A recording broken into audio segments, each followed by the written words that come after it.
Hello বন্ধুরা, তোমরা কেমন আছো? তোমাদের সকলকে আমার চ্যানেলে স্বাগত। তো ভিডিওটি ভালো লাগলে তোমরা প্লিজ সাবস্ক্রাইব করে দিও আমার চ্যানেলটিকে। তো এটা হচ্ছে আমার দিদি চলে যাওয়ার আগের দিনের রাতের ব্লগ দিচ্ছি। সারাদিন একটু ব্যস্ত থাকছি, ওর জন্য বাড়িতে এসেছি। আফটার অল তোমরা সবাই বুঝো ব্যস্ত। ওর সাথে গল্প, তার মধ্যে দিদিও এসছে। আর আমার দিদি বলতে একটু খুব ঘরেই থাকতে পছন্দ করে, অত বাজারঘাট অত যাওয়া পছন্দ করে না, বাইরে বেরোতে অত ভালোবাসে না ও। আর তার মধ্যে ও চলেও যাবে, যেহেতু অনেক দিন হলো এসছে।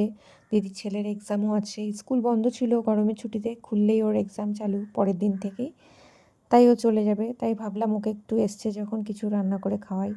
আর সত্যি বলতে মাও করতে পারতো, কিন্তু মা এখন একটু রান্নাবাড়ি কমই করতে ভালোবাসে, যেহেতু বয়স হয়েছে, চাকরি বাকরি করে এখনও। তো তাই ভাবলাম আমি ওকে একটু পোলাও আর হাঁসের ডিমের কষা করে খাওয়াই।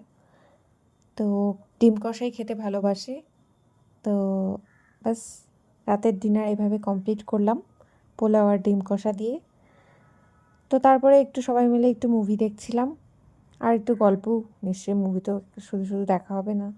ব্যাস এটুকুর মতোই। টাটা, তোমরা সবাই ভালো থেকো, সুস্থ থেকো।